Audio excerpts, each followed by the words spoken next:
Все, дякую. Ми розпочинаємо третій модуль ліцензійних тренерських курсів Федерації баскетболу України. Перш за все, хочу вас всіх привітати з державним святом, День української державності сьогодні. Такі складні часи. Ми починаємо розуміти значущість таких слів, як державність, суверенітет, територіальна цілісність. Хочу побажати вам всім наснаги, Божої благодаті та, звичайно ж, перемоги для всіх нас. Наш сьогоднішній лектор. Ми традиційно розпочинаємо вже третій модуль за участю іноземного фахівця. Сьогодні це представник американської баскетбольної школи Марк Поттер, дуже відома постать, особистість в американському баскетболі. Людина, яка входить до залу слави студентського баскетболу штату Оклахоми, тренер з 30-річним стажем праці в NCAA, одній з найбільш престижних студентських ліг, сьогодні поділився з нами власним баченням. Це бачення американської баскетбольної школи щодо підготовки фактично підлітків Ю-13, Ю-17. Для нас актуальна тема, актуальні знання. Я прошу вас всіх активно включатися потім в обговорення цього матеріалу. Допомагає нам Дмитро Рачковський, дуже дякуємо за це. Він приймав безпосередню участь у запрошенні цього відомого фахівця, комунікації з ним, і за що ми дякуємо Дмитрові. Дмитро, передаємо вам слово, будь ласка, розпочинайте. Дякую. Well, Mark, we introduced you, and we are excited to hear what you have for us. So you can start. Just remember, please don't speak too long, so I can translate you. Yeah, absolutely. First of all, I want all of them to know that it is humbling for me to have the opportunity today to be able to hopefully give them, a couple of things that can truly help them, in their coaching and, and hopefully in their everyday life as well. But it's humbling for me to be able to, help, a bunch of coaches that are in a different country that have had some struggles. And so I absolutely, am happy to be here. Дуже велика честь для мене в першу чергу, що ви запросили, і в мене є можливість поділитися своїм досвідом. І я сподіваюся, те, що я знаю і можу поділитись про баскетбол, і не тільки, навіть про життя, можу допомогти навіть тренерам з іншої країни, як з України. Це дійсно честь, велика честь, що він був запрошений на цей дзвінок. So I don't know if, exactly what the introduction was, but after 30 years of being a head coach, there was a handful of things that I think are really important to at least touch on today. That's what I'm going to try to do. За 30 років він дійсно набрався дуже багато хорошого досвіду, і є кілька речей, про які дійсно він хотів би поговорити сьогодні на цьому дзвінку, таких найважливіших. First statement is this. You will never, ever consistently outperform your own self-belief system.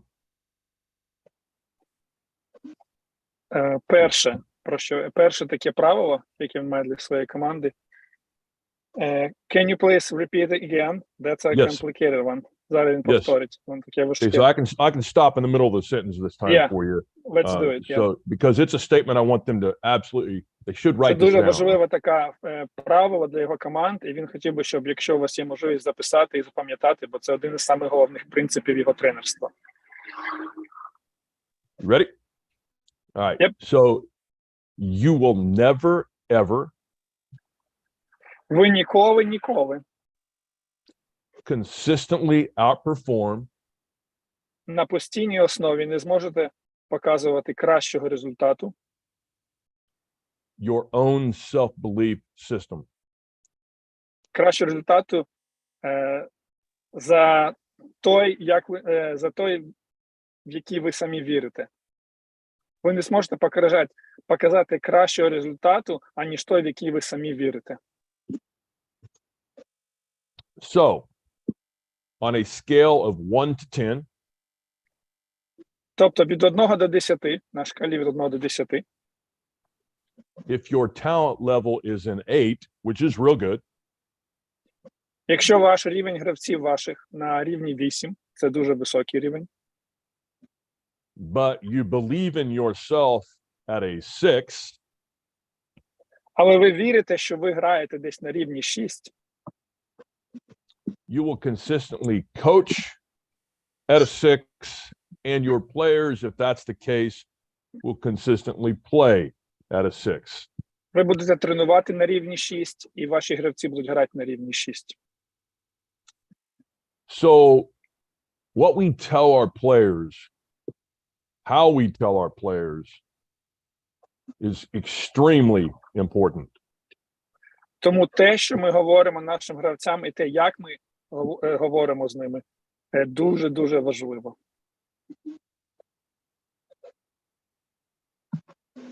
There is a thing called hype number. Є така річ, називається рівень хайпу. Ну, розуміємо таке слово. Так, американський хайп. Hype number is when a player or a coach is emotionally at their best, when the practice is on or the game is on. Рівень цього хайпу, це він показує, тобто, коли гравець або тренер на найвищому емоціональному рівні. Тобто, великий хайп, ми знаємо, оцей тренер на великому хайпі, тобто, на найвищих емоційних своїх можливостях. So, an example is, let's say all the coaches here are the best coaches they can be at a 5. Okay, so that 5 would be their hype number. We're just going to use that as an example. Наприклад, ваш найвищий рівень, найвищого емоційного стану на тренуванні, ваш цей хайп рівень буде, наприклад, 5. And also, for example, let's give all of their players a 5, which, it's just for a sense of to being able to teach what this is all about. І, наприклад, ваші гравці теж на рівні 5 хайпу. So, players and coaches that play at their perfect ideal hype number, 5 for everybody, right? Go ahead. Тобто гравці і тренери, якщо вони грають і тренують на цьому найвищому своєму хайповому рівні 5. So if a player goes over their hype number, let's say they get to a 6 or a 7. Якщо гравець перевищує цей рівень і доходить до рівня 6-7, наприклад, now that player is going to take bad shots, possibly foul when they shouldn't, react to bad calls, maybe in a much different way. Go ahead, say that. Цей гравець почне приймати неправильні рішення, він почне робити кидки, які не потрібні, розмовляти з суддями, можливо, мати погане відношення до тренера. And also, when a player is successful and they hit a 3-pointer, all of a sudden the heart rate starts to go up because they're excited. І навіть коли, наприклад, якогось гравця виходить влучний кидок, його рівень хайпу піднімається, бо він радіє, він задоволений з цього. And because they're so excited, their hype number goes above a 5. And the next time down the floor, they try to go for a steal when they shouldn't. І, наприклад, їхній рівень хайпу цього перевищує вже 5, стає 6-7, і вони настільки підвищені емоційно, що вони починають забагато вірити в себе, і вже в наступному захисті, наприклад, намагаються перехопити м'ячик в ситуації, де в них майже немає шансу. Because their hype number is higher than it should be, they take themselves out of position, and now it's 5-on-4. And now we're in trouble. Тому що вони виносять себе за рамки всієї команди рівня, тобто всі на п'ятірці, наприклад, а він виходить на 6-7, він випадає з картинки команди, він робить дії, які не такі, як вся команда, і тепер на майданчику на одного гравця менше в команді, який слідує командним діям. Тобто вже починається гра 4-5.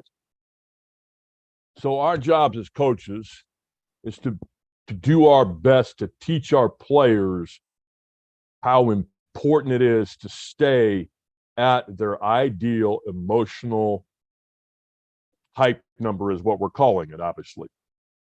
Тому для нас, як тренерів, одним з найважливіших є тримати всіх наших гравців на найкращому емоційному рівні для них, на тому, де вони найкраще виступають. І всіх тримати на цьому рівні. This is a proven fact that players practice consistently under their hype number and players start games consistently over their hype number. Є доведений факт, тобто доведено вченими такий факт, що на тренуваннях всі гравці виступають нижче свого найкращого емоційного хайпового рівня, але на іграх часто випадають вище за свій нормальний, ідеальний хайповий рівень. So what I love about the hype number and how it really affects our teams and our players is that from a coaching standpoint, it's easier for me to communicate with the player if I know they're over their hype number and I do this number, get down to your hype number, ideal hype number, rather than me having to yell or scream and go on and be crazy. Just the communication helps us in terms of the hype number in and of itself. Тому я, коли як тренер знаю ідеальні кондиції, рівень своїх гравців, хайповий рівень, на якому вони будуть виступати найкраще, коли я бачу, що вони перевищують цей рівень, замість того, щоб кричати, сваритися, і що вони виробляють на майданчику, я вмію підійти і опустити їх назад на свій емоційний рівень. So, I remember in my final years of coaching how frustrating it was to have to get players up to their emotional level when we were in a practice, right? So, there were days when they all came ready, right? But there were a lot of other days when it's like you got to motivate them and you got to let them know your hype number is not where it needs to be. So, get it up to your ideal hype number. Дуже часто на останні роки своєї кар'єри, коли він вже розумів цю систему хайпового емоційного стану, як тренувати гравців, він був дуже засмучений, коли часто гравці приходили на тренування набагато нижчим емоційним рівнем, і йому потрібно було їх мотивувати і постійно підігнати під той рівень, де вони будуть показувати найкращий результат. I know this is a thing that most of us understand, but I don't know if most of us actually, and I'm talking about coaches, most of us actually, are aware of it all the time. And that is, if we can get our players to practice at game speed, then we have a chance when the game starts to be really good. Ми як тренера, я розумію, можливо, більшість з вас розуміє цей факт і знає, що це так працює, але часто ми забуваємо про це, що якщо ми навчимося тренувати наших гравців на тренуваннях на швидкостях гри, то тим краще наші гравці почнуть грати в грі.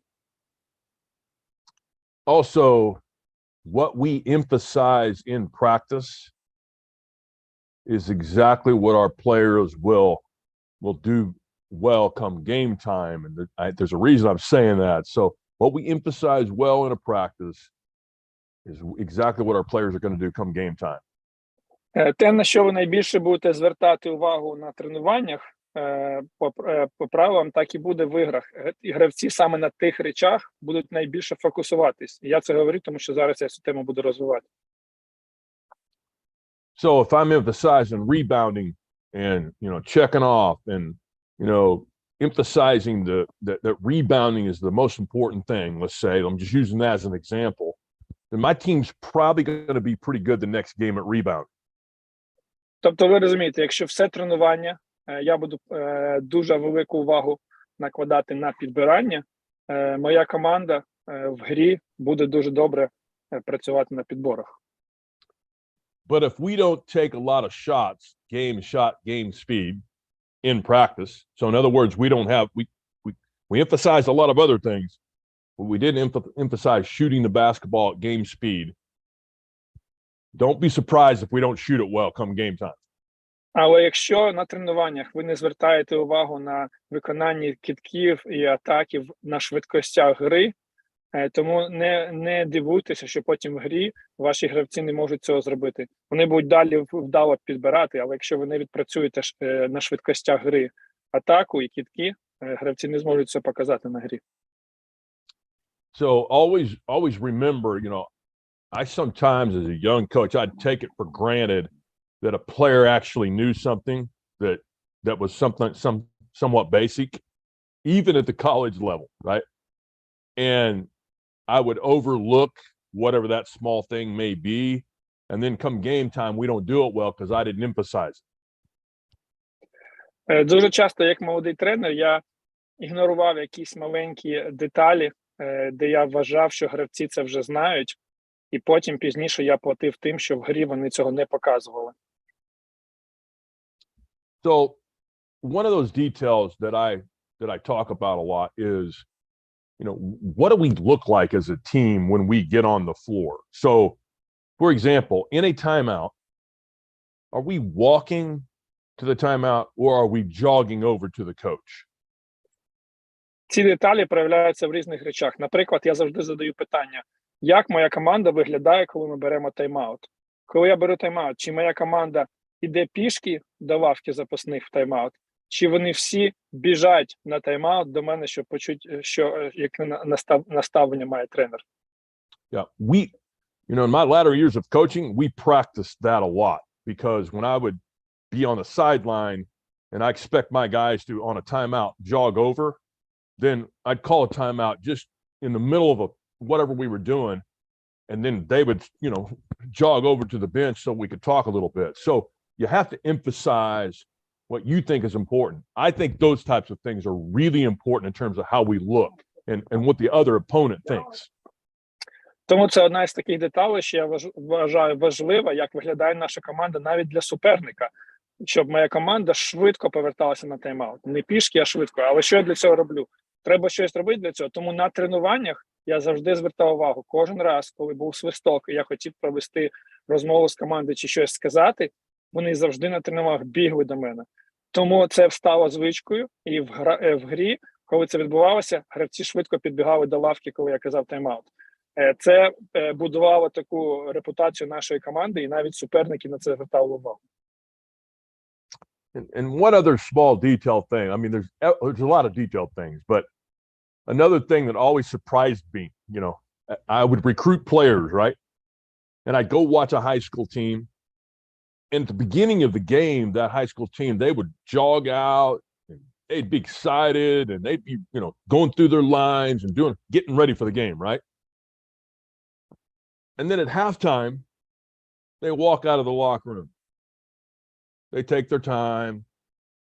They don't go out. They're not near as excited, and they're not ready to start the second half. Therefore, like, why aren't we doing the same thing to start the second half that we're doing to start the first half? Це все в деталях. Наприклад, коли я рекрутував гравців до свого коледжу, я ходив на ігри хай-скул, старшої школи. І ти бачиш, що перед грою, я бачу, що вони розминаються, всі агресивні, всі активні, всі готові починати гру, всіх настрій високий, всі бігають, займаються. Але потім, як вони йдуть на перерву, повертаються з роздягалки, всі йдуть пішки, друга половина починається, всі якісь вялі, такі не в настрої.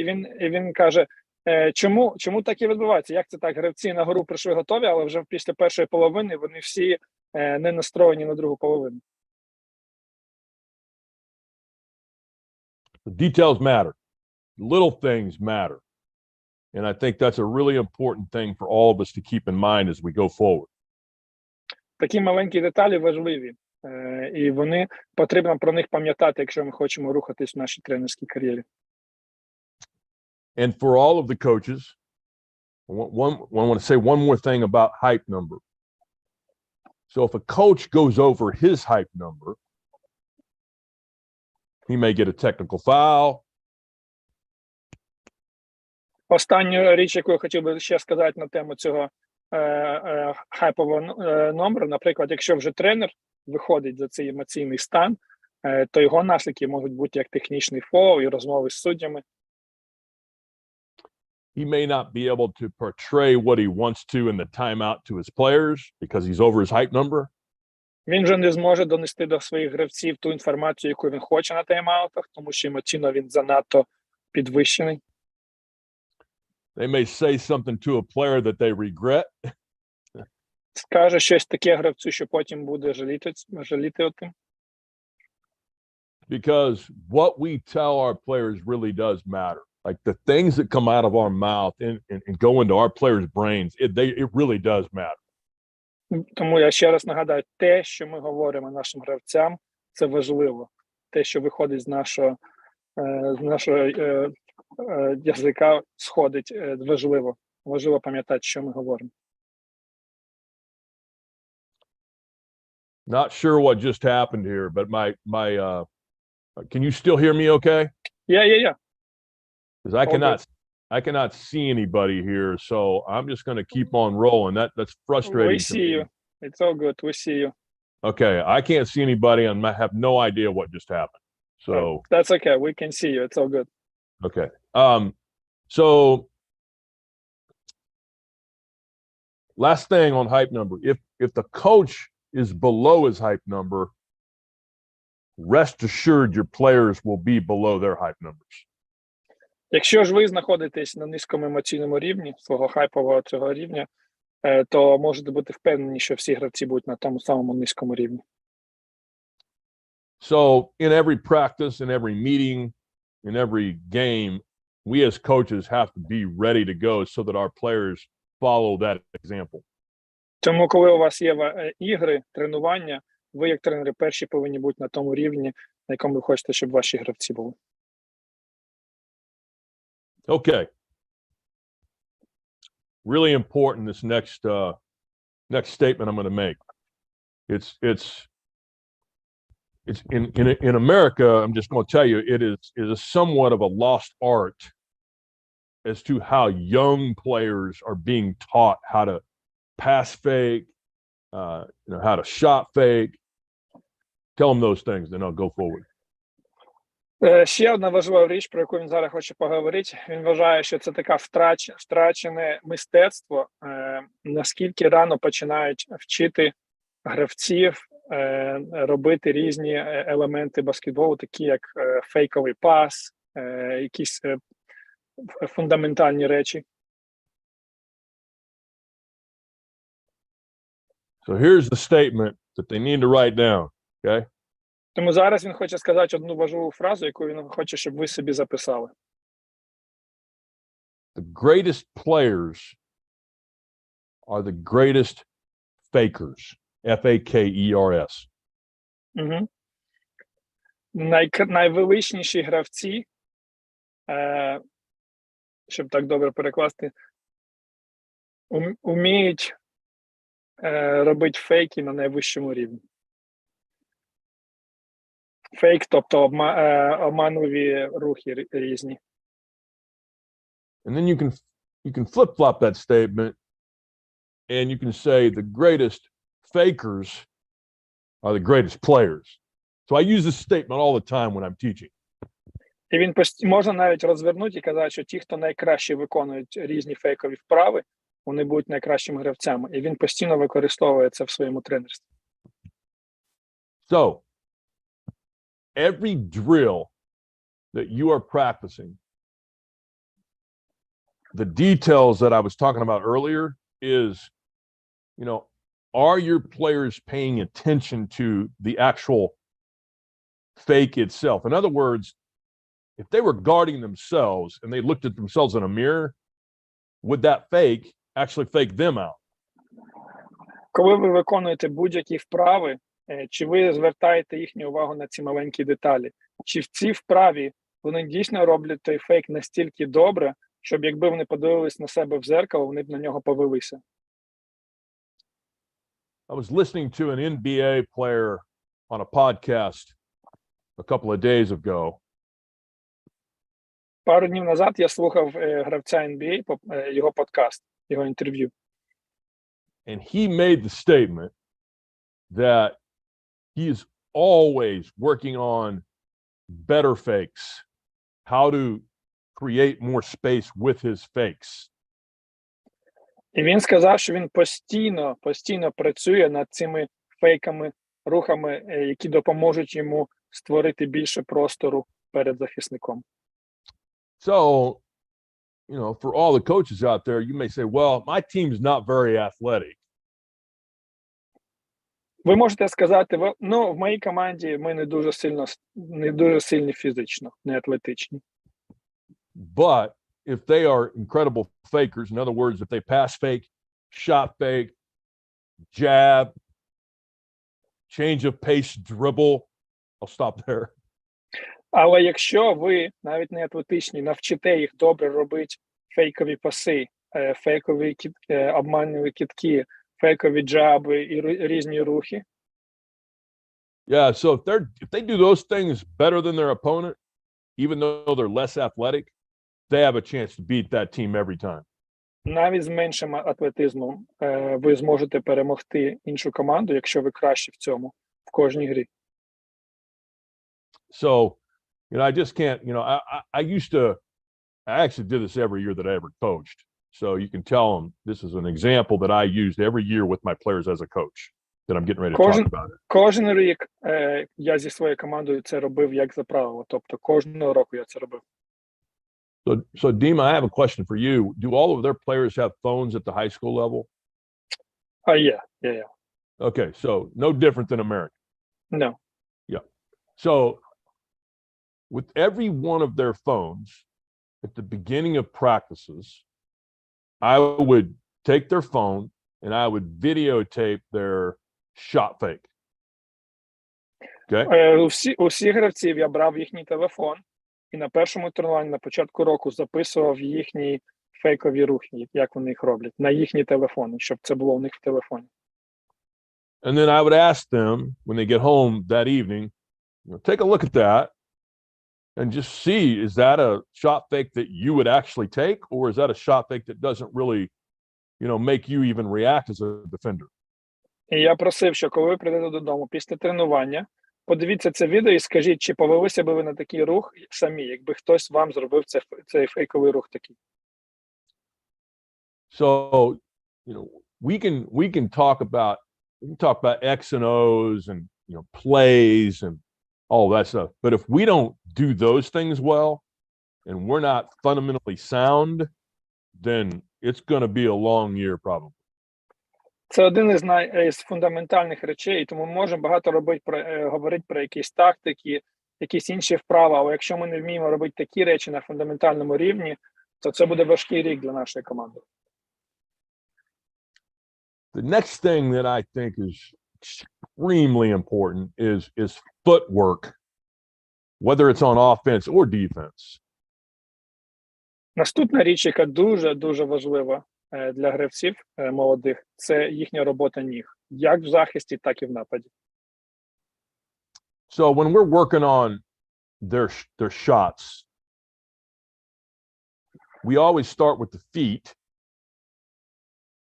And the statement is this: it's always better to have too wide of feet than too narrow of feet when getting ready to shoot.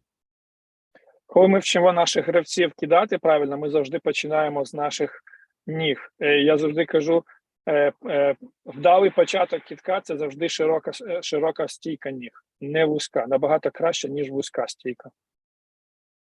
Yeah, so if a player is stationary, in other words, they're not moving, it's a lot easier to have your feet, a little narrower, right? But if they're on the move, then they come off the dribble, then they have to have a little wider feet in order to have the kind of balance to shoot the basketball like they want. Тому що, звичайно, в ситуації, де вони просто стоять і дивляться на кільце, якщо вузька позиція ніг, це не буде їм заважати. Але в грі, якщо ми готові до різних рухів і до різних дій, ми повинні стояти в широкій стійці. So the phrase I use with my players all the time is fight for perfect feet. That's the phrase I always use. Фраза, яку я постійно повторюю своїм гравцям: боріться за правильну позицію ніг. In other words, fight for your balance. You're always thinking можна about сказати, боріться за правильний баланс вашого тіла. Yeah, so we work on perfect feet. We work on, if it's defensively, way too many times, defenders don't have a wide enough base in order to really guard the guy that's in front of them. And, their job is to keep the man in front of them, right? that's their job. Найбільша проблема завжди в захисті – це коли гравці не стоять достатньо широко в позиції ніг, і тому вони не можуть утримати гравця перед собою. Я завжди кажу, завдання кожного захисника – тримати нападника перед собою. So if a player is getting ready to receive a pass, they must have their feet already in position before they ever catch the pass. So it's amazing how many players don't, like, get themselves down in an athletic position and get behind the ball so that they can actually have their feet already in a perfect feet example to shoot the basketball. Наприклад, для того, щоб перед тим, як отримуємо пас, гравці вже повинні стояти в ідеальній позиції в ногах. Але це неймовірно, наскільки мало гравців задумуються над тим, щоб бути вже в ідеальній позиції, коли отримують м'ячик.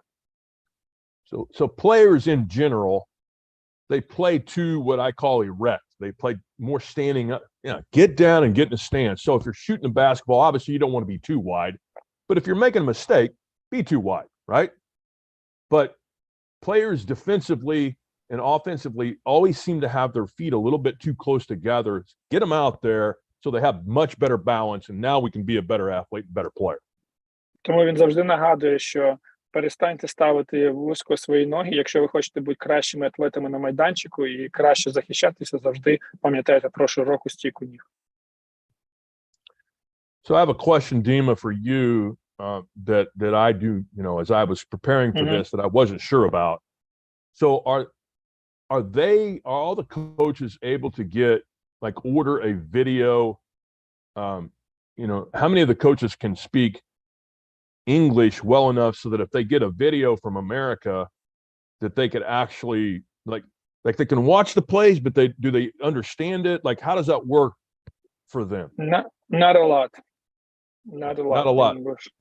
So it would be very difficult to get because there's a video out there. It's called Dave Loves Shooting. Okay, so he's a guy that works with NBA players, and there is a lot of talking though. So there's no ability to translate that. Yeah, I just can tell them that you advise to look at him. Yeah.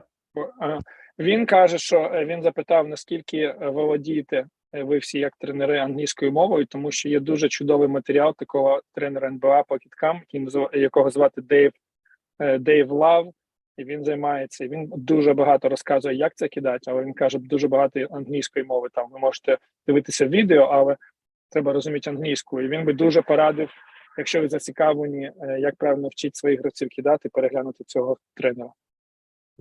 He's got some really, really good stuff in regards to, just footwork and, just form shooting. I don't think because we want it to be exciting all the time, right? And if a player is going to get better, then they have to work on their form shooting every day, in my opinion. So he's got some really good drills for not just form shooting, but it starts with that. Він дуже багато звертає увагу на ноги, на позицію ніг, і також дуже багато вправ, як навчати своїх гравців кидати. І Марк вважає, що якщо гравець дійсно хоче бути хорошим снайпером, він повинен щоденно працювати над своїми кидками і своєю технікою.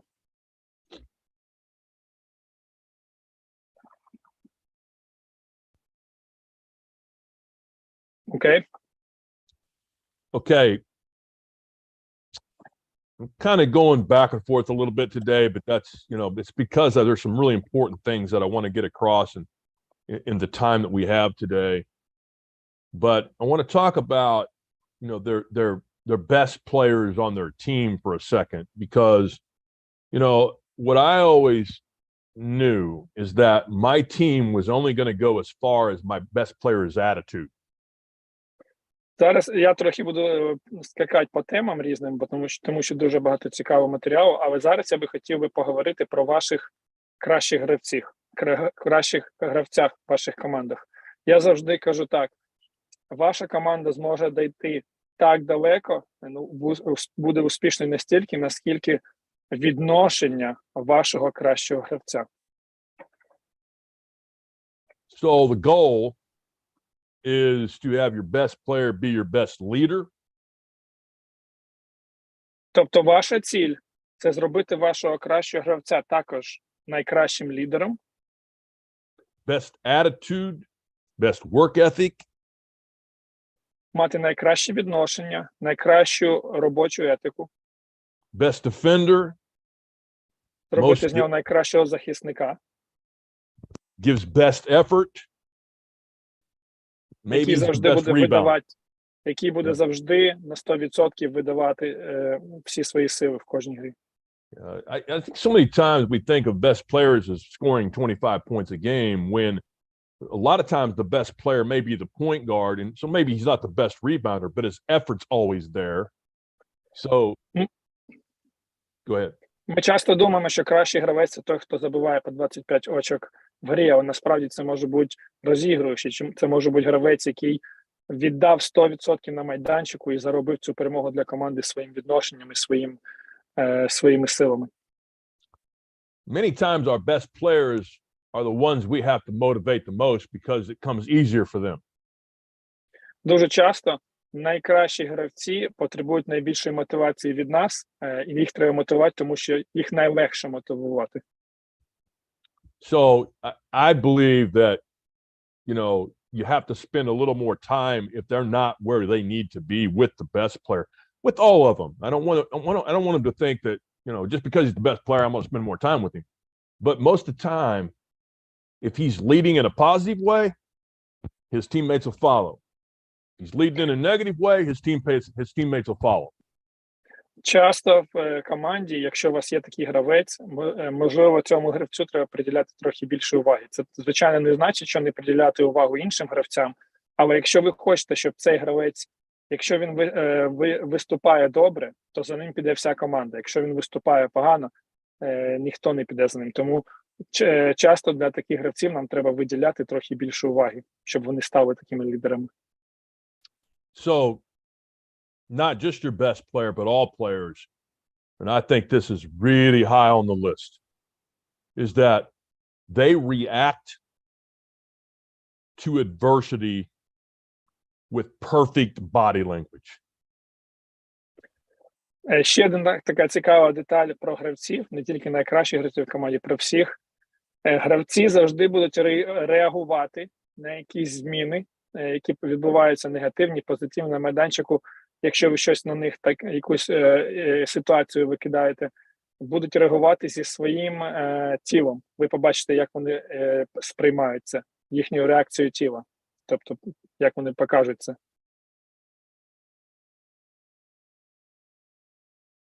So, ask them if there is something specific that they have right now that, you know, maybe I could answer a couple of their questions. We have an hour, correct? So we've only got 22 more minutes. Is that correct? Yeah.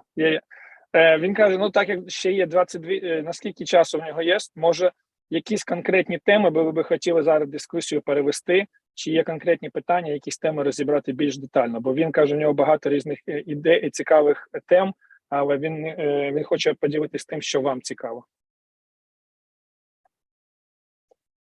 В якому напрямку чи які питання? Да. Дмитро, може заакцентувати саме увагу на специфіці техніко-тактичної підготовки і фізичної підготовки. Як вони оцю вікову категорію Ю-14, Ю-17, як вони з ними працюють, на що вони звертають увагу, на фізику, скільки фізичної підготовки, технічної, тактичної, що найголовніше в цьому віці? So for age, for high school age, let's say, can you share more about how do you spread your training time on the tactics or athletics parts, like physical parts? How do you combine that? Where do you spend more time? Where do you work more?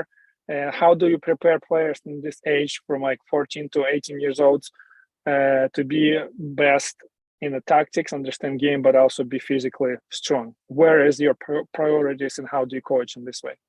Yeah, that's a great question, and you know, there's many different ways I think to go about it. But you know, what we always did, and I'm going to give you the example of, you know, like in the summertime in America, like our high school players, they are doing a ton of fundamental work working on the basic fundamentals and drill work and shooting and in the month of June. Okay. So in the month of June, so we're off of school. I don't know how you guys do it in Ukraine, but we're not in school. Yeah, we're not in school in June. So June and July, they're out of school. So they work, really hammer the fundamentals during the month of June. And then they take a little break in July, and then I'll go from there as to how we approach Тобто, як вони, з чого вони починають? В цьому віці для них, коли закінчується школа, червень – це місяць, коли немає командних тренувань, тому він на 100% фокусується на гравцях, щоб вони працювали над основами баскетбольних різних рухів, над найпростішими вправами. Але дуже багато щоденно на протязі червня вони всі працюють індивідуально над кидком, над пасом, над дриблінгом. Тобто не зі школою з командою, а окремо кожен в червні відпрацьовує фундаментальні речі.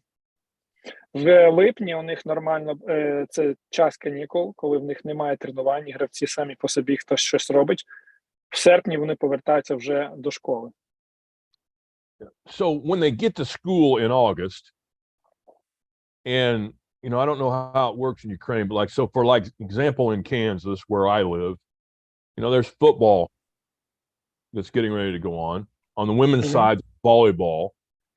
And so those players are playing another sport, then they don't work out with the basketball. So those players are out of it while we are preparing the ones that only play basketball. How does that work? Can you answer that? Well, we don't have this system, so maybe you can just share how do you work with people that only do basketball. Okay. So once they start school in August, they start a lot more. Now they do a lot of weight training in the summer too, but a lot more weight training, physical stuff that, you know, get their bodies a lot stronger, a lot more agilities, you know, things of that nature, that they're really working on their body to get ready for the season that's upcoming in November. Якщо вони повертаються в школу в серпні, сезон починається в жовтні. Тому серпень – це інтенсивний місяць, коли вони всі приводять своє тіло в порядок, тобто вони займаються дуже багато в тренажерці, вони працюють над розтяжкою, над силовими вправами. Серпень – це місяць, коли вони приводять своє тіло в повну бойову готовність на сезон. Now, they also work on fundamentals and all of those things are very, very important. And, you know, they'll play what we call pickup games. But in the United States, at least in our state, the coaches can't like go out and start coaching them up until November. So they're just allowing them to play and getting them ready for the season, working more on their physical body.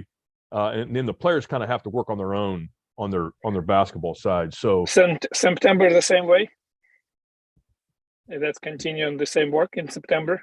Yeah, so in September, and then September and October, leading up to the season, you know, the coaches again. So like, for example, now that I'm no longer coaching, I run a 3-on-3 league.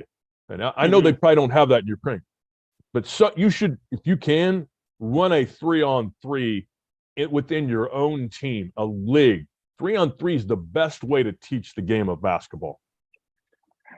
Тобто в Америці, наприклад, якщо сезон починається в жовтні, то раніше жовтня команда разом не може тренуватися.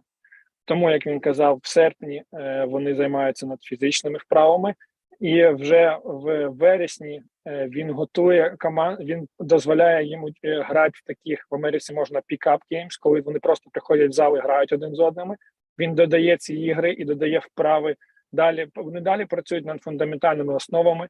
Він додає трохи гри до того, що вони працюють в тренажерному залі. Тобто до жовтня це все відбувається неофіційно, коли тренер тільки трохи підказує, чим можуть займатися гравці, і вони працюють в більшості над фізичними своїми якостями, щоб в жовтні, коли сезон починається, вони всі були готові. 3-on-3, players can't hide. In other words, if they're not a very good defender, they'll get exploited. They'll just, you know, they're gonna be seen if they're not a very good defender, or offensively if they're not aggressive. In 3-on-3, they have to become aggressive. Один із класних елементів баскетболу, який він використовує в підготовці до сезону, це ігри 3-на-3. де він в своїй команді навіть ділить, в американських командах там є перша, друга, третя команда, тобто може бути 30-40 хлопців, де він створює команди по 3. І він каже, 3-3 ігри до сезону дуже сильно показують слабкі сторони кожного гравця, бо дуже мало часу, немає місця сховатися. Якщо ти слабий захисник, 3-3 це буде помітно. Якщо ти не вмієш виконувати якісь елементи, 3-3 це буде зразу помітно. Тому він дає можливість хлопцям пограти 3-3, де показує, розкриває кожного гравця слабкі сторони. Yeah, I love 3-on-3, obviously. I mean, as a coach for all my years, when we taught a certain drill, for example, if we wanted to emphasize ball screening or, on ball screens, then you have two guys that are setting the ball screen and just one other guy in the play. So you got a defender and an offensive player. Well, that defender has to see everything that's going on with that ball screen. He doesn't have any other help. He's the only one, right? So that's why it's so important for them to break it down into the 3-on-3 stuff. Каже, 3-3 – це один із найкращих можливостей таких варіантів на тренуваннях розбирати різні схеми. Наприклад, коли відбувається пік-н-рол якийсь, третя пара, тобто захисник, він єдиний захисник, який не бере участь в тому, що відбувається, і в нього є можливість бачити все, що там відбувається, і свого гравця, тому що в 5-5 вже забагато людей навколо, ти не можеш так фокусуватися. Ці моменти допомагають їм навчитися маленьких ситуацій, як розбиратися в таких ситуаціях через 3-3. Yeah, share what's happening in October, please. When you're starting season. Okay, you start to build a little bit as far as the intensity level and all the things that go. So, like in the States, and I'm not saying they're not playing hard and working out hard and all that stuff in August, because they are. But, as you get closer to November, which is when our season starts, and that's when they can actually have official practice, then they're building everything up to that point in time. And so if I had my players every single day, in October, I would be working on, and again, I'm sure most of the players know what this is, or most of the coaches know what this is, but I don't know if they call it the same thing that we call it, but we call it the shell drill defensively. So start to build everything that you want, like shell drill defensively. What are your principles and what do you want to get done every single day? Тобто в жовтні, вже коли він починає працювати з командою, якщо сезон починається в листопаді, його завдання до початку першої гри, щоб команда на 100% вже була готовою. Тобто вже по ходу сезону вони не вчаться, вони доходять до максимального рівня до першої гри. І в жовтні він починає вже додавати нові елементи тактичні. Наприклад, є така річ, яку всюди всі використовують, shell drill, це в захисті. І на ньому він будує, наприклад, кожного дня, на ньому він будує тактику своєї команди і до неї додає, і так, що на протязі цього місяця вони вивчають всі потрібні моменти, і на листопаді, коли ігри починаються, його команда максимально фізично і тактично вже готова виступати. So, again, I'll go back to when we start shell drill, we go 3-on-3 first, and we would do it at different, if you have more than one coach, you could do it at different baskets. Then we would build it to 4-on-4 shell drill. Then we would go to 5-on-5 shell drill. So we would build it daily up until we felt like we were ready to go. If that makes sense. Тобто, наприклад, на прикладі shell drill він спочатку вони починають 3-3, коли гравці вже це розуміють, він додає 4-4, 5-5, і так з кожною тактичною вправою вони додають складності для того, щоб напроти цього місяця досконалити і приготувати команду до тих тактичних дій, які вони хочуть виконувати вже в листопаді. And then we would always be working on, a lot of shooting and shooting the correct way with different types of shooting drills. So, I was huge on, you're going to catch and shoot. And so you obviously need to get the catch and shoot shots in there. But I was huge on working on those fakes that we were talking about earlier, like, the jab, shot fake, work with your eyes to fake your defender out. Він, крім того, що тактично команду постійно треба готувати, він ніколи не забував велику кількість кидків для своєї команди. Завжди включав це в усі тренування для того, щоб гравці проводили достатньо часу над тим, як вони кидають, над їхньою технікою, і були підготовлені, щоб бути на високому рівні в іграх, коли вони будуть виконувати кидки. Також завжди він дуже багато використовував ці елементи фейків і навчав своїх гравців дуже добре з цим кидати по кільцю саме з фейками. Yeah, tell them I would love to be able to do a clinic, like to show some of the things that we did in our system, because everybody has a little different way of doing it. But at the end of the day, if you take care of the details, you're going to have a chance to be successful. Каже, звичайно, дуже багато тренерів мають свої якісь різні тактичні деталі, речі, як вони навчають. Але якщо ви вмієте справлятися, якщо ви вмієте донести деталі кожної вправи, то ви будете успішним тренером. Каже, він би з задоволенням зробив би клініку з вами, разом з вами, і показав би, як вони це роблять, як вони підготовлюють свою команду, якби така можливість була. Yeah, what about during season? What are you focusing during season more? Physical, tactics? How do you practice with your team during season? Yeah, it's in the preseason, obviously you're working on everything that you're putting in as a coach in those first, we in the college level, we normally had about 5.5 weeks before our first game, about 5 weeks. So, we would be working on putting in our set plays, our offensive schemes, defense every day. Never miss defense. Наприклад, до початку сезону у них завжди є 5 тижнів офіційних тренувань. Я запитав питання, чим відрізняється під час сезону підготовка команди. Сказав, до початку сезону 5 тижнів – це все відпрацьовка тактичних командних дій. І, звичайно, кожного дня, крім цього, вони відпрацьовують захист. Ніколи не виключають захисні вправи з жодного тренування. І це 5 тижнів вони готуються до першої гри. Офіційно можна за 5 тижнів вже починати командні тренування. Yeah, and I always, as a coach, I always, in that preseason, that's, you set the stage every day, but like when you start official practice, number one, like getting ready for the season, like, you have to demand that all of your players are intense, all of your players are plugged in, and all of your players are going, and I wouldn't, very seldom should you ever go more than 2 hours of practice. In preseason, you may have to go a little longer that because you got to put some more things in. But it's best to be more intense for shorter periods of time, hour and 45 minutes, hour and a half. Now, preseason, you're going to go 2 hours. But I'm talking about once you get in the season, now you got to think about their legs. Now you have to think about they do get fatigued. They do get tired. And some of that is a feel as a coach. Like if you have, does that make sense?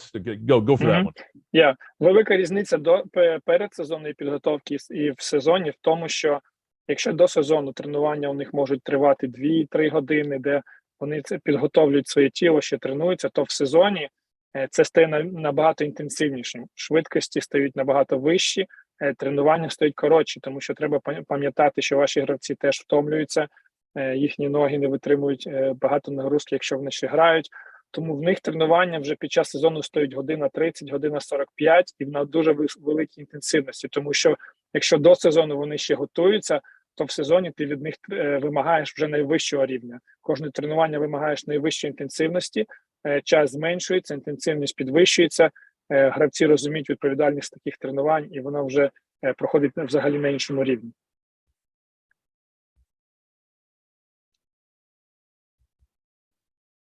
I'm looking at our time here, so I want to make sure I get a couple more things in. So is there No something worries. else you had? Something else you had there? No, well, how is there is a difference how you finish season in your practices? Yeah, shorter practices. End of shorter season. end of season, much shorter practices. So even sometimes, we would, our normal base practice was 2 hours. So if like you go from start to finish of a season, our normal average was 2 hours.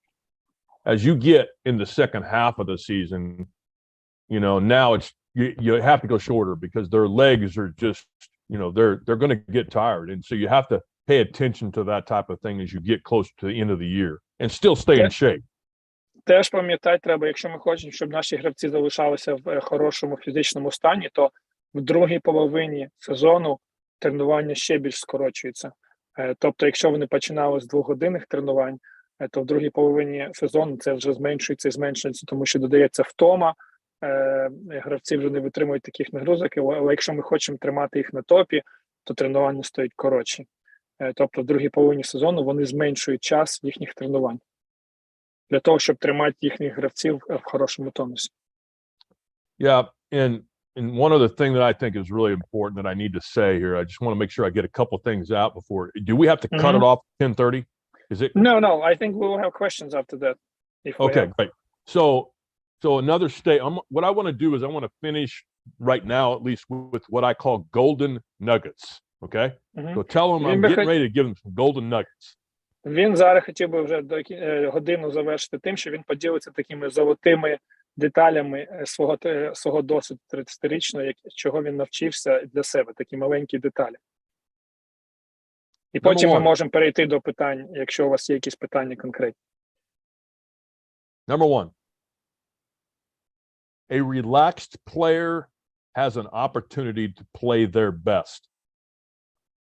Перше, розслаблений гравець, який відчуває, не розслаблений фізично, а такий емоційно розслаблений гравець зможе грати найкраще. So, as coaches, we have to think about what is it that we do to say and to help our players be relaxed and still intense, but the relaxed players are the ones that are out there with that great confidence, right? So that's a really important. Дуже важливо вміти як тренерам зрозуміти, як змусити наших гравців продовжувати грати інтенсивно, на високому рівні інтенсивності, але в той самий час бути емоційно розслабленими. Бо тільки в цьому випадку вони покажуть найкращу гру. This came from Dr. Spencer Wood, the sports psychologist in the United States. So this is a great, couple of these things I've already said came from him. But this one is, I love this one. Like, always be aggressive with poise. So the statement is aggressive poise. What is poise? Poise is playing under control. It has a little bit to do with the hype number. Like you're aggressive and being in control of your aggression. So staying on the attack, but doing it with poise, with a hype number that's emotionally correct. Каже, один із американських баскетбольних психологів сказав, що дуже важливо, він для себе це взяв для тренера, дуже важливо знаходити цей ідеальний баланс між тим, щоб бути на найвищому, на агресивному рівні, але в той самий час тримати все під своїм контролем. Якщо ви знайдете цей стан своєї команди, ви покажете найвищі результати. Залишатись в стані агресивному, але під контролем ситуації. Next one. So here's the next statement. Tension is the enemy of a smooth performance.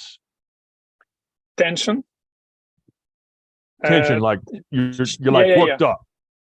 Наступна фраза така, це напруження. Can you repeat again? Tension is what? Is the enemy of a smooth performance. Напруження команди, тобто коли вся команда дуже напружена, це ворог командних дій, які пройдуть на спокійному рівні. Тобто, які пройдуть як по маслу. Це ворог. Тримати команду в напруженні не допоможе вам в цьому. So if they're not relaxed, we have problems. Якщо ваші гравці не розслаблені емоційно, то у вас будуть проблеми. And it's amazing how many, I coached in over 800 games. I was a head coach in over 800 games. And if I was too intense, and I made this mistake, if I was too intense and got them worked up, my players would be too tense to start a game. So it doesn't mean you can't, as you can tell, I'm a fired up guy all the time, right? So I'm always jacked up. But if I got my players like too worked up, then they wouldn't start a game relaxed at all. Я особисто дуже високої інтенсивності тренер, але я за 800 ігор, які я тренував в своїй кар'єрі, я вивчив таку річ: якщо я буду занадто інтенсивний до своїх гравців, то це напруження завадить їм грати на найкращому рівні. Тобто, коли моя інтенсивність буде зависока перед матчем, вони вже в грі будуть починати на поганому рівні. Тому треба важливо пам'ятати, не давати забагато напруження на наших гравців. Yeah.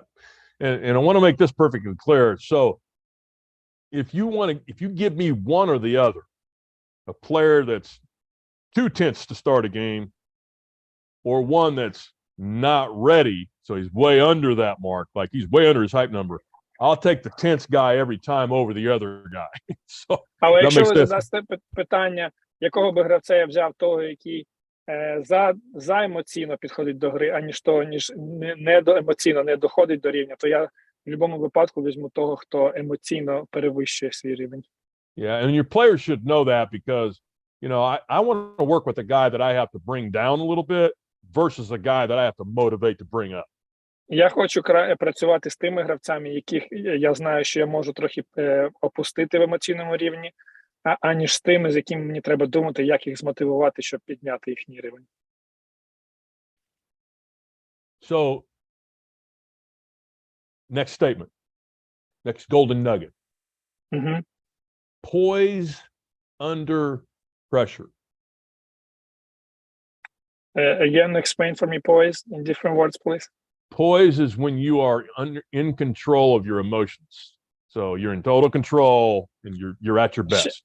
Ще одна цікава фраза: навчіть свої команди бути під контролем, під натиском, під пресингом в ситуаціях стресу.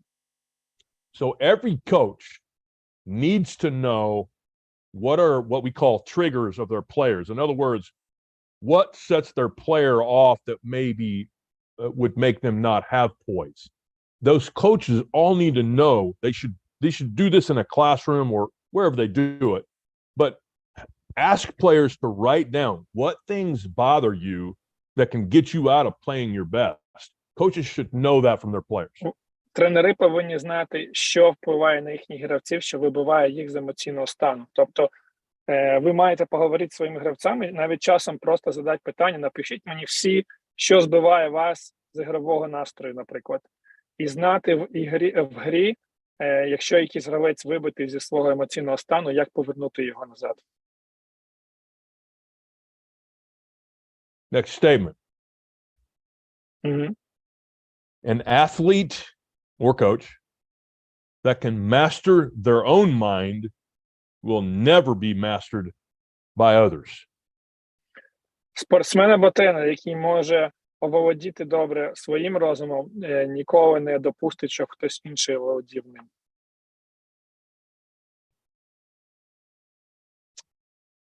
Це більше про ментальність гравців на грі. I'm going to finish with these two things. I have 2 things left. Okay? Останні 2 речі, які ми закінчить перед питанням. Number 1, expect adversity. Expect it. Embrace it.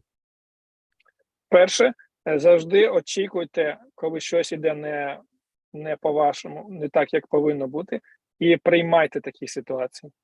Тобто, я не знаю, як перекласти таке слово, тобто очікуйте неприємностей, можна так сказати, і приймайте їх в команді. Вчіться з ними працювати. Yeah. So, we would always scenario plan that in regards to that statement I just made. We would scenario plan. We would literally, you know, in practice, you know, put up your 10 down with 3 minutes to go, or you're you know, we want a scenario plan for adversity more than we scenario plan on the other side. But you have to plan on both sides of that. Does that make sense?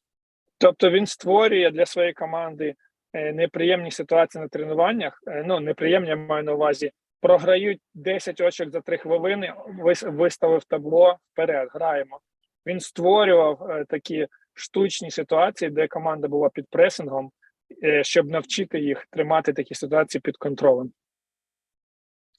The final one, and I said this earlier, but I'm going to say it one more time because I think it's one of the most important things I can say today. Okay? І останнє, фінальне, яке він вже казав, але він хоче повторити, бо він вважає це одне з найважливіших. Great athletes and great coaches have almost a perfect reaction to mistakes. Найкращі тренери і найкращі спортсмени завжди мають ідеальну реакцію на помилки. Do you want to explain? What do you mean? Yeah, so when an official makes horrible call, maybe you have just a bad official that night. They're just continuously making calls that are questionable, right? The perfect reaction to that is, a coach can always talk to him, but the perfect reaction is not to overreact and like, oh my gosh, the officials. I see so many times players and coaches alike, and we've all fallen into this trap, by the way. They make excuses. Well, the official was bad tonight. And so they react with body language that is just negative body language. And we all know what that looks like, shrug your shoulders or throw the hands up, or, they make negative body reactions. I see this all the time on TV, right? So the perfect reaction is to not have those types of body language, but to see it in a positive way and embrace it. Тобто, приклад такий привів він про те, як великі спортсмени і тренери реагують ідеально на помилки. Наприклад, помилки рефері в матчах. Дуже багато прикладів, як гравці реагують, технічні отримують, як тренери кричать, втрачають. Але насправді великий тренер не буде використовувати це як відмовку і казати потім, що ми програли через суддю, через помилки якісь, а приймає ті помилки, як так має бути, і намагається знайти вихід з ситуації, як далі вигравати ці ігри. І його реакція тіла всього не виглядає негативною чи образливою до когось іншого. Тобто великі тренери та спортсмени вміють реагувати на помилки інших. Thank you. Let's see if we have any questions. Давайте тоді зараз, якщо у вас є якісь більш детальні питання, чи ще якісь речі, які ви хотіли дізнатися, скільки у нас, Микола, є часу? Та часу у нас достатньо. Півгодини тут у нас є. Так що запрошуємо тренерів. Бачу перше питання, поки, може, напишуть. Можете писати в чат, якщо так легше, я буду перекладати, бо я вже бачу перше питання. Добре. So, Mark, we have first question in the chat. Я прочитаю перше питання йому. How many different... one second. До Лариси питання. А що, тобто, що таке, в якому сенсі, я не знаю, чи американці так тренують, в якому сенсі ви питаєте цикли тренувань? Які цикли тренувань? Говорили про тренування перед сезоном, сезон починається, ще які є цикли тренувань, і скільки тренерів працює з командою в цих сезонах. Добре, зрозумів, дякую. So, question like that.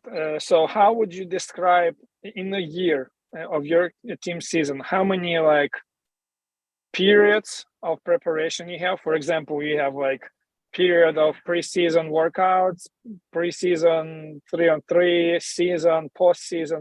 How many periods you would separate your year, whole year in coaching, and how many coaches working with you to prepare your team? Okay, so I have to know a couple of other things to answer that question. So do they have their teams year round from January to December? Yes. When are they playing their games? When is that the most important? When's their most important season? Season starts October. Okay, and then when does the season end? Ends April, May. Okay, so similar to what we do. Yeah, but yeah. The question, how you guys do it? How you separating your year? How would you call this periods of separation? Yeah, so I think one important thing is that when you finish a season, so we'll start with the finish first. After the season is over, give them some time off. So, I mean, in the United States, a lot of them go play a different sport. So they go do a different sport and they're not even playing basketball. So if they were only playing basketball, I would give them at least, I'd probably go 2 months off. Just get them away, let them refresh, let them do their own thing. They can practice on their own if they want, but let's take a couple months and just take a break from it. And then that doesn't mean they don't need to stay in shape on their own, though. Like, they can't just go home and do nothing. But as a coach and demanding things, I would take literally 2 months off and just get them out of it. Один з перших, він почне так. Періодизація в них починається, можна сказати, з кінця сезону. Тобто, що відбувається, закінчився сезон, літо. Вони дають відпочинок своїм гравцям. І він вважає, що навіть до 2 місяців звільнити їх від баскетболу. Тобто вони далі можуть працювати над індивідуальними вправами, так як вони працюють в Америці, але звільнити їх від командного баскетболу. Тобто дати відпочинок, відновитися після того, як сезон закінчився. Okay, that would be first one. What next? Okay, so when you bring them back and you start your new year, then you start with everything we talked about earlier. You start the breakdown stuff. You start physically. You're in the weight room. You're hammering the weight room. You're lifting a lot harder in the off season than you are when the actual games start.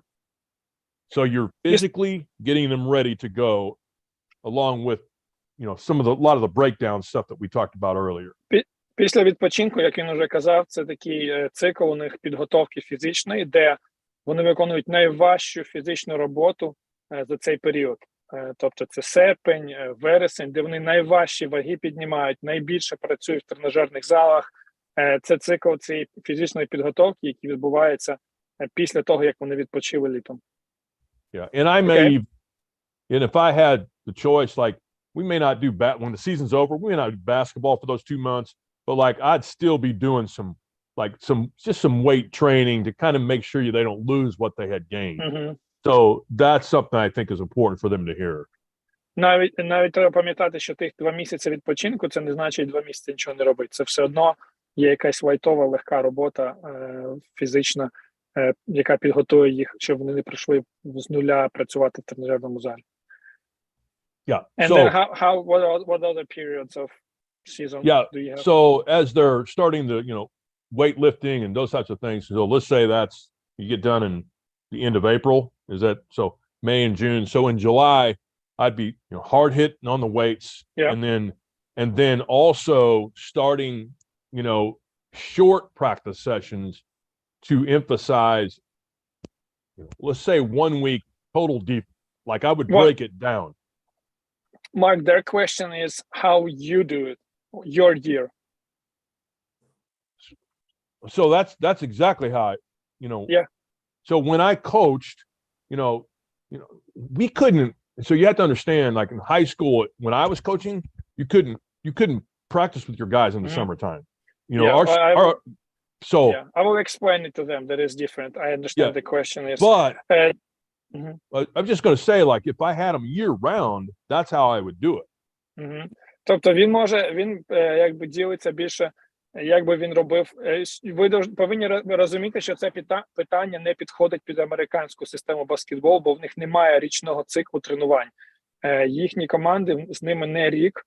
В них дозволяється, як я казав, офіційний доступ до команди тільки в жовтні. І коли сезон закінчується, тренер вже не має права бути з командою. Він тільки може давати вправи індивідуальні гравцям.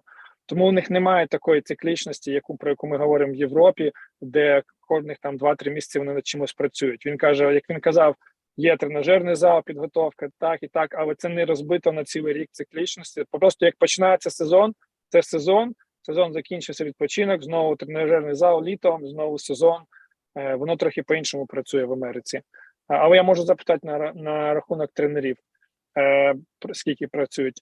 But a question, how many coaches work with you in preparation for your team? So I had, when I was a high school coach, I had 3 assistant coaches. So and in college? In college, I had 2 full-time assistants, and then most of the time I had 2 or 3 part-time guys that would be in our regular practices, not in the off season. So all year round, I would have 2 full-time assistants. В школі, коли він працював, ну, тобто в цьому віці з 14 до 17 років, в нього завжди було 3 асистенти, які з ним працювали на тренуваннях. В коледжі в нього був, але це такі, ну, вони не отримують зарплату, це, я так зрозумів, волонтери-асистенти, які хочуть допомогти команді. Вже коли він в коледжі, 2 асистенти були на зарплаті, і 2 асистенти більше допомагали як на волонтерських основах. And I always really think it's important to try to really teach your assistants what you want, and then trust the fact that they can, you know, you can always correct them, but like give them responsibilities so that it'll take it off the head coach. Like it'll wear you down if you don't. І якщо ви маєте асистентів, то дуже важливо навчити їх саме тренувати ту філософію, яку ви тренуєте. Have next question. Тут є питання, як мотивувати, працювати і грати на повну, на 100%.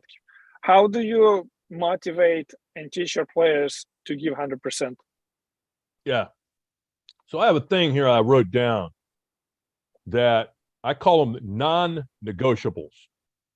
Okay. Do you know how to say that to them? Non-negotiables. Угу.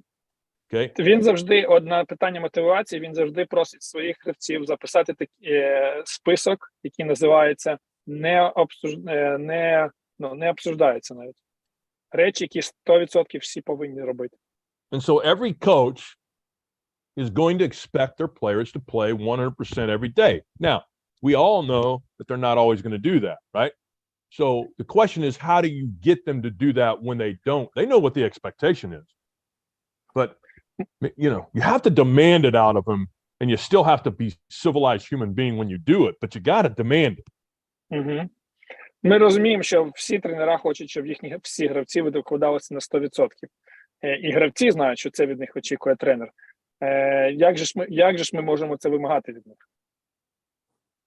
So we would do things like if players didn't come ready to practice, like, you know, we'd put them on the line and run them. Now we would run them for a long time. We would just have like let's say they didn't do what they were supposed to from an effort standpoint. Okay, get on the line. All right, we have 20 seconds, 2 down and backs, go. And they got to make the time. If they don't make the time, they do it again. And if you have somebody that can't make the time, then make it realistic for them. But they have to know, listen, that's unacceptable. And you can never, if you want to be a great coach, you can never turn your head and say, he didn't make the time, but it's okay. Don't do it. Don't ever do that. Він, наприклад, завжди працює, бо це мотивація, це вже рівень відношення гравців. Коли він бачив, що хтось з гравців не до тренування відноситься непристойно, тобто не викладається на максимум, він зупиняв тренування і, наприклад, давав робити якісь вправи для цих гравців. Але він не просто їх змушував робити, як там бігайте 20 площадок, він їм давав завдання і давав їм час, за який вони повинні виконати це. І, наприклад, якщо це біг, за 20 секунд ви маєте пробігти стільки-то майданчиків, маєте зробити стільки-то там присідань чи віджимань за цей час. І він говорить, дуже важливо не закривати очі, коли гравці не виконують цю вправу вчасно.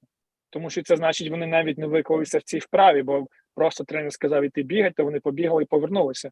Якщо він не встиг за цих 20, звичайно ж, він дає реальні часові рамки, де він знає, гравці можуть виконати цю вправу. І якщо гравець не вписується в цю вправу, він повторює її, поки він не зробить в цій рамці, тому що це значить, що він не виклався навіть в цій вправі, не захотів зробити це на той час, який від нього вимагається. Це одне з речей, що він робить. So equal talent on both teams, the more disciplined team will always win. Якщо у вас, тобто, як на цьому прикладі показує, що якщо у вас однаковий рівень обох команд, та команда, яка більш дисциплінована, буде завжди більше вигравати. So any other tips about motivation besides this exercise? Yeah, I mean, I remember the last time we spoke, like, I think I was really emphasizing the fact that your relationship with your player, and, I think that's different in every country that you go to, but one of the things that I think was really always important for me personally was I had to know my player personally. And so I would spend individual meetings with my players, especially early in the year. And then I would check in with them, but I had to know who they were. So I don't know if you guys have this over in Ukraine. You probably have some form of this, like do a personality inventory with every one of your players. You know what that is? Have that? Yeah. Okay. Do that with everyone every year. Дуже важливо пам'ятати, що якщо ви хочете, щоб ваші гравці були змотивовані, вам потрібно знати їх особисто. Тобто він в своїй команді перед початком року виділяв персональний час зі своїми гравцями для того, щоб дізнатися щось про них, про їхнє життя, хто вони є. І це допомагало будувати особисті відносини з цими гравцями, які потім були змотивовані грати за нього, тому що вони знали, що тренер дійсно цікавиться ними, тренер знає їх особисто, і тренер хоче далі зацікавлений в їхньому рості. Thank you. Have another question. Дмитро, якщо можна, я задам це питання. Теж прошу вас, залучайтеся, активніше включайтеся. Ну, простіше буде, і ми вас побачимо, і пришвидшимо цей процес, чим читати. Таке запитання до Марка. У нього 30 років стажу тренерського. Це скільки поколінь гравців він побачив, скільки дітей виховав, багато з них стали висококваліфікованими баскетболістами. Чи помічав він, фіксував для себе вік, в якому у баскетболіста починають проявлятися ті здібності та задатки, які говорять про довгострокову перспективу. Тобто, наприклад, він найчастіше там 14 років, він знає, що якщо в цьому році починають якісь якості проявлятися, перед ним гравець майбутнього елітного класу. Не в 10, не в 12, наприклад, в 15 або в 16. І може він назвати 3, ну, наприклад, 3 або більше ключових фактори, які для нього, без яких юний спортсмен там 15-16 років не зможе стати елітним. Що впливає на становлення гравця топ-класу? Дякую, зрозумів. Марк, such question. In your 30 years experience with young people, if there is an age that you could see that's like a breaking age to know if this player could be successful basketball player for a long term, or for example, there is some factors that you can see this guy just not going to play basketball long term. If there is an age and what factors is, what it is that helps you understand the player is able to be successful or not, and what age that you could see that.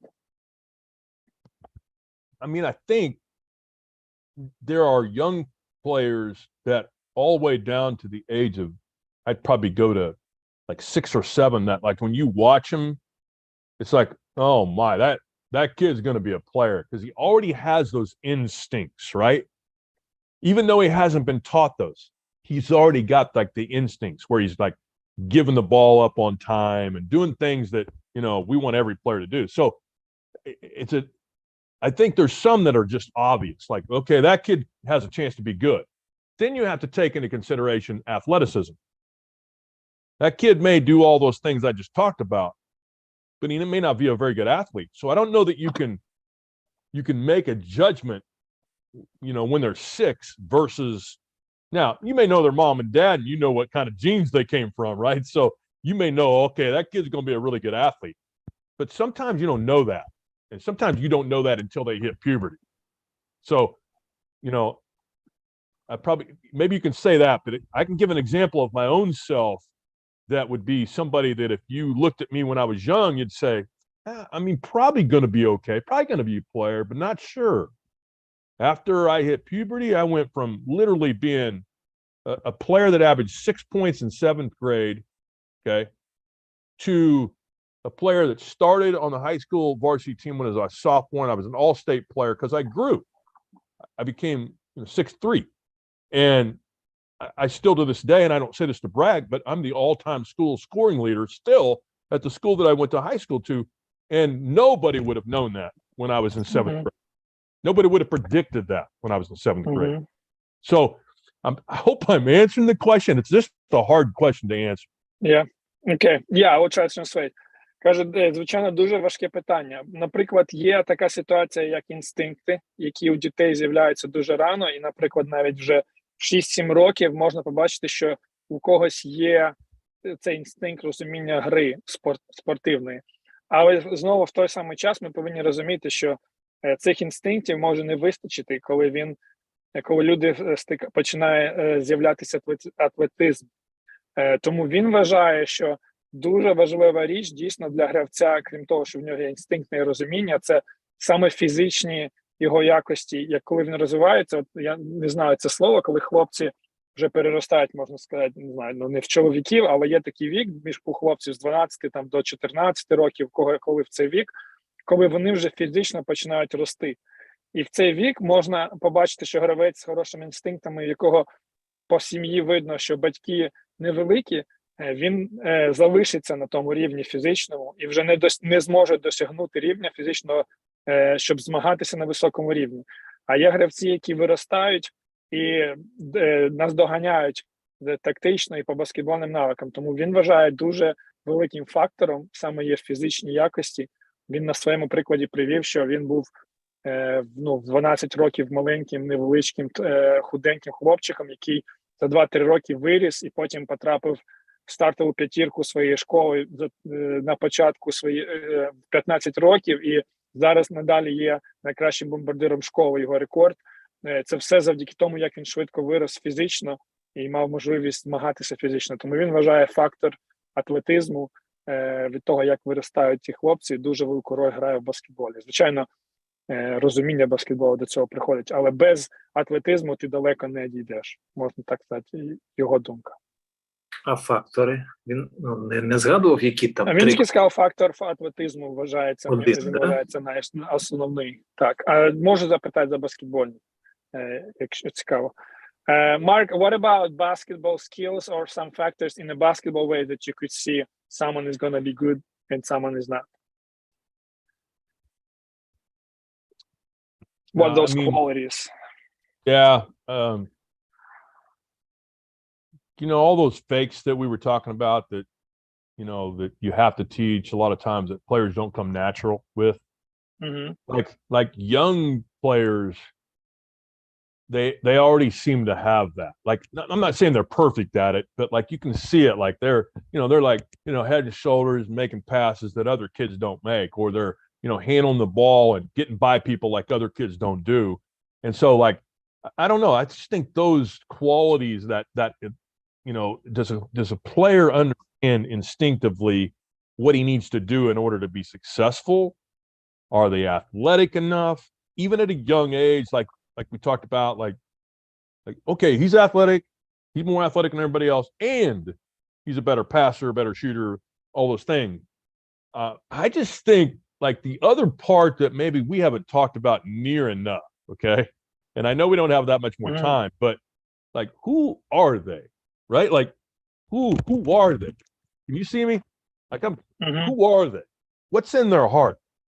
Do they have what it takes to really play this game at a high level? Just because they're talented doesn't mean they're going to be a great player, because they may not have what it takes here. So, gosh, that's a hard question to answer. It really is. I think it's different. Like, if I'm standing there with coach, I'd be able to say, okay, and I could predict probably, and I'd probably be 85 to 90% right. So I think, tell them to use their own instincts on that. Does that make sense? Він каже, дійсно важке питання, бо це більше на інстинктах тренера треба розуміти. Але він цікаву річ сказав, він каже, крім атлетизму, є така річ, гравець повинен знати, розуміти, що потребується від нього, щоб стати кращим. Якщо гравець не знає таких речей, не готовий, не задає собі питання, що я повинен робити, щоб стати кращим, то цей гравець не дійде високого рівня. Тобто така фраза є, він сказав, а я вже забув її англійською. Тобто, чи він розуміє, що треба для успіху, можна так сказати. Тобто є хлопці, які розуміють, і в них видно, що вони будуть працювати і ставати кращими, а є хлопці, які не розуміють, і просто вже видно. Він каже, важко відповісти, але якби, наприклад, він стояв на майданчику з тренером і в нього запитали, він би на 85% міг би сказати, хто з цих гравців буде успішний, хто ні. Але це більш такий інстинкт тренера, розуміння, бачити, що гравець може. Дуже важко йому так сказати якісь фактори і чинники, які впливають, бо це дуже таке питання глибоке. Дуже дякуємо. Так, тут ще є пару питань в чаті, якщо немає нікого на мікрофоні.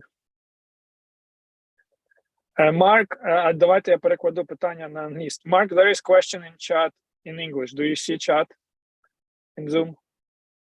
I'm looking at them, but all I see, I don't see anything in English. Hold on. Let me, On the bottom. on the very bottom. Yeah, about Oh, thanks a lot for the lecture. Is that no, one? above that. Above that. Okay, I got you. About Let me technical. translate it. А я перекладу це питання на англійський від Романа Дудника про техніку і роботу ніг. Дуже часто ми бачимо, що на високому рівні, коли гравці закінчують неправильно, тобто не з тої ноги закінчують двойний шах, я так розумію. Чи може Роман Дудник просто по-українськи це питання задати ще раз, щоб я не розбирався, що він мав на увазі? Є Роман тут?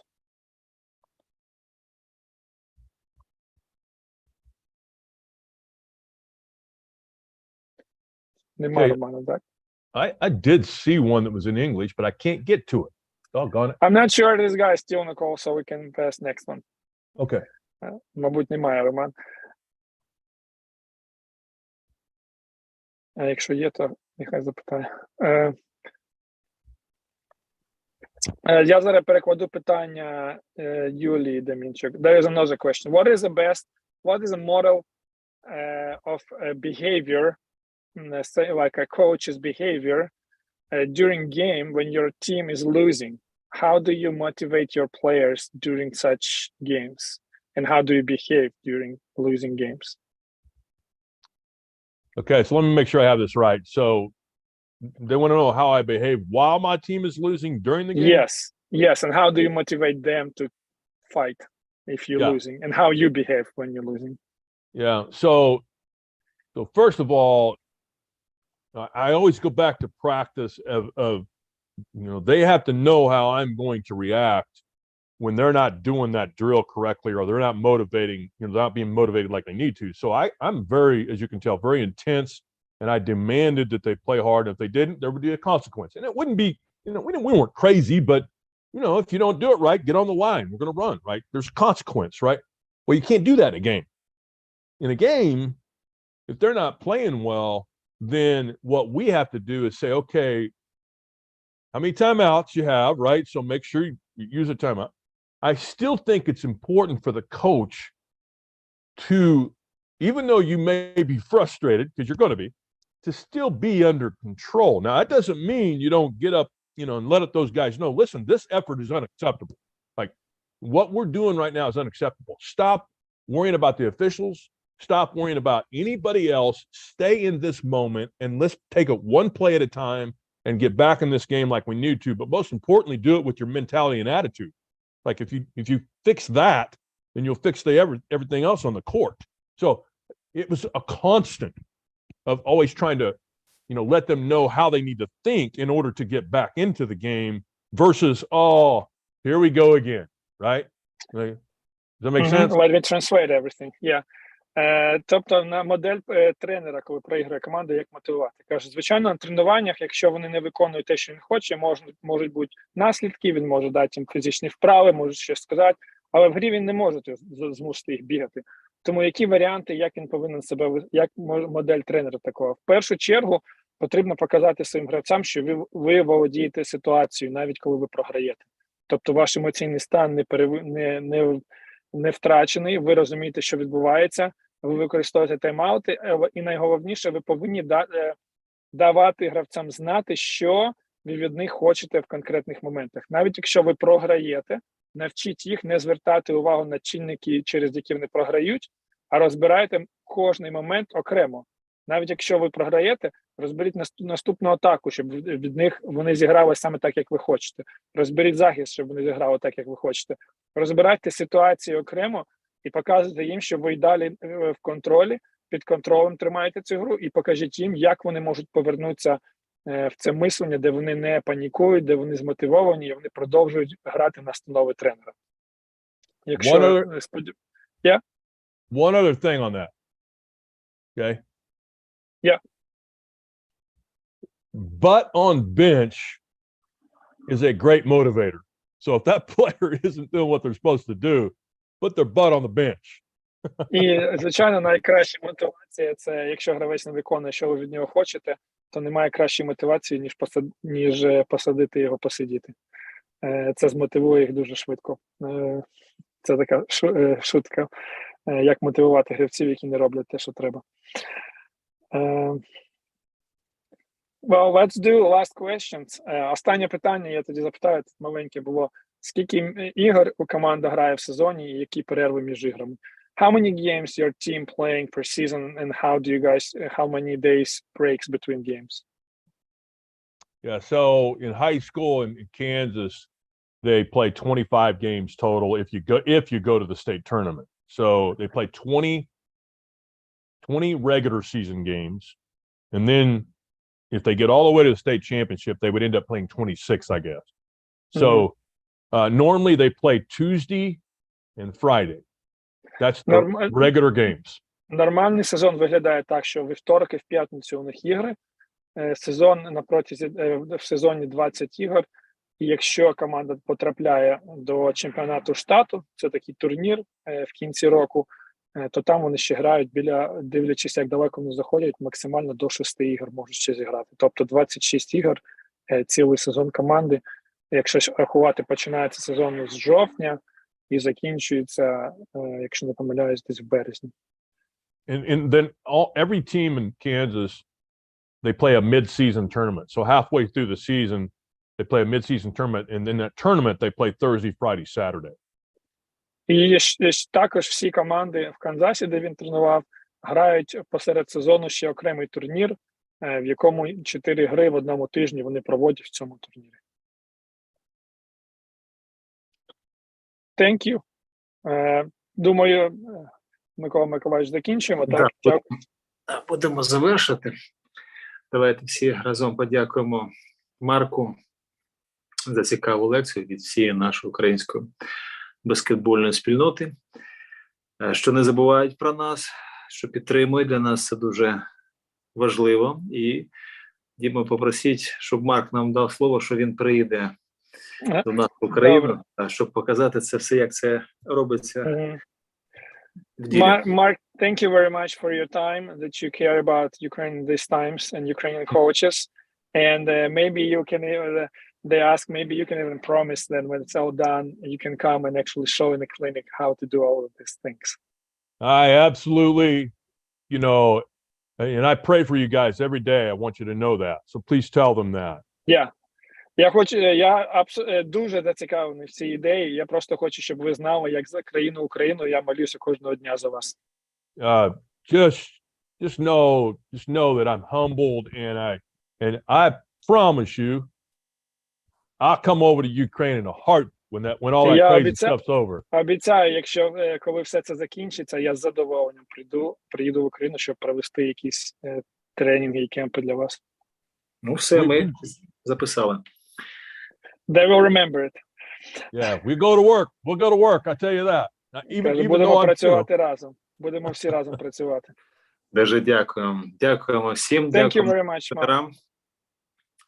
Ми з вами зустрічаємося в понеділок. На сайті є графік 3-го модулю. Всім вам дякую. Марк, величезна вдячність. Дмитро, дякую тобі за твою роботу. Будемо завершувати. Всім до побачення, до понеділка. Thank you, Mark. Have a nice day. Thank you, guys. Appreciate you. Take care. Bye-bye. До побачення. Дякуємо. Дякую.